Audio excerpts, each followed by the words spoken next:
ಅಪರ್ಣ ಅಂತ ನೆನಪಾಗಿದ ತಕ್ಷಣ ನೆನಪಾಗೋದು ಕನ್ನಡ. ಈಗ ಕನ್ನಡ ಹೋರಾಟಗಾರರಾದ ವಾಟಾಳ್ ನಾಗರಾಜ್ ಅವರು ನಮ್ಮ ಜೊತೆಗಿದ್ದಾರೆ. ಅಪರ್ಣ ಅವರ ಬಗ್ಗೆ ಅವರಿಗಿದ್ದಂತಹ ಒಂದು ಒಡನಾಟ ಹೇಗಿತ್ತು? ಅಪರ್ಣ ತೀರ್ಕೊಂಡಿದ್ದ ಸುದ್ದಿ ಕೇಳಿದ ತಕ್ಷಣ ಅವ್ರಿಗಾದಂತಹ ಆಘಾತ ಏನು? ಅವ್ರನ್ನೇ ಕೇಳ್ತಾ ಹೋಗೋಣ. ಸರ್ ನಮಸ್ತೆ. ಅಪರ್ಣ, ನಾನು ಕನ್ನಡದ ಅಪರ್ಣ ಅಂತ ಕರಿತೇನೆ. ಇವತ್ತು ಅವರ ನಿಧನದಿಂದ ಈ ನಾಡಿಗೆ ಅಪಾರವಾದಂಥ ನಷ್ಟ. ಒಳ್ಳೆ ಕಲಾವಿದೆ, ನಿರೂಪಣೆಯಲ್ಲಿ ಇನ್ನೊಬ್ಬರು ದೇಶದಲ್ಲೇ ಇಲ್ಲ, ಕರ್ನಾಟಕ ಅಲ್ಲ, ಈ ದೇಶದಲ್ಲೇ ಇಲ್ಲ. ನನಗೆ ತೀರ ಸಣ್ಣ ಮಕ್ಕಳಾದವಳಿಂದು ನನ್ನ ಪರಿಚಯ, ಮಕ್ಕಳಾಗಿದ್ದಾಗಲೂ ಪರಿಚಯ. ಅವರ ತಂದೆ ನಾರಾಯಣ ಸ್ವಾಮಿ ಮಹಾನ್ ಪತ್ರಕರ್ತ. ಅವರು ಜಾಸ್ತಿ ಸಿನಿಮಾ ರಂಗದ ಮೇಲೆ ಭಾಳ ಬರಿತಾಯಿದ್ರು. ಅವರು ಕನ್ನಡಪ್ರಭ ಪತ್ರಿಕೆ ಸಂಪಾದಕರೂ ಆದರು. ಕೊನೆವರೆಗೂ ಅಪರ್ಣ ಎಂದೂ ಮುಖದಲ್ಲಿ ನೋವನ್ನು ತೋರಿಸ್ಕೊಳ್ಳಿಲ್ಲ. ಬರೀ ನಕ್ಕು ನಕ್ಕು ನಕ್ಕು ಎಲ್ಲರನ್ನೂ ನಗಿಸ್ತರು.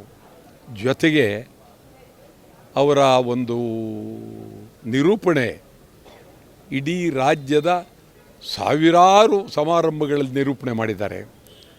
ಸಮಾರಂಭದಲ್ಲಿ ಬಂದಿರತಕ್ಕಂಥ ಮಹಾಮಹಿಮರೆಲ್ಲರನ್ನೂ ಅದ್ಭುತವಾಗಿ ವರ್ಣನೆ ಮಾಡೋದರಲ್ಲಿ ಅಪರ್ಣ ನಂಬರ್ 1 ಅಂತ. ಅಪರ್ಣ ಕಳ್ಕೊಂಡು ಈ ರಾಜ್ಯ ನಿಜವಾಗ್ಲೂ ದುಃಖ ಆಗಿದೆ. ನನಗಂತೂ ವೈಯಕ್ತಿಕವಾಗಿ ನೋವಾಗಿದೆ. ಅವರ ಆತ್ಮಕ್ಕೆ ಶಾಂತಿ ದೊರಕಲಿ. ಸರ್, ಅವ್ರ ಜೊತೆ ಕಳೆದಂತಹ ಕೊನೆ ಕ್ಷಣ, ಅವ್ರ ಜೊತೆ ಯಾವಾಗಾದರೂ ಮಾತಾಡಿದ್ದೀರಾ? ಇನ್ನು ರೀಸೆಂಟಾಗಿ ಯಾರು ಭಾಳ ಫಂಕ್ಷನ್ ಸಮಾರಂಭದಲ್ಲಿ ಭಾಗವಹಿಸಿದ್ದಲ್ಲ. ಸಮಾರಂಭದಲ್ಲಿ ಎಲ್ಲ ಭಾಗವಹಿಸಿದಾಗಲೂ ನಾನು ಬಂದೆ ಅಂದ್ರೆ ಖುಷಿ ಅವ್ರಿಗೆ. ಯಾಕೆಂತಂದರೆ ಸಣ್ಣ ಮಕ್ಕಳಿಂದ ಪರಿಚಯ, ಅವ್ರ ತಂದೆ ಪರಿಚಯ. ಆವಾಗ ವಾಟಾಳ್ ನಾಗರಾಜ್ ಅಂತ ಹೇಳಬೇಕಾದ್ರೆ, ವಾಟಾಳ್ ನಾಗರಾಜ್ ಈ ರಾಜ್ಯಕ್ಕೆ ಮಾಡಿರುವ ಇದು ಹೋರಾಟಗಳು ಎಲ್ಲವನ್ನು ಅದು ಏನು ಅಲ್ಪ ಪ್ರಾಣದಿಂದ ಹೇಳ್ತಿರಲಿಲ್ಲ, ಮಹಾಪ್ರಾಣದಿಂದ ಹೇಳಿ ಅದ್ಭುತವಾಗಿ ಮಾತನಾಡ್ತಾಯಿದ್ರು. ನನ್ನ ಕಂಡ್ರೆ ಭಾಳ ಪ್ರೀತಿ, ಒಂಥರ ಉತ್ಸಾಹ.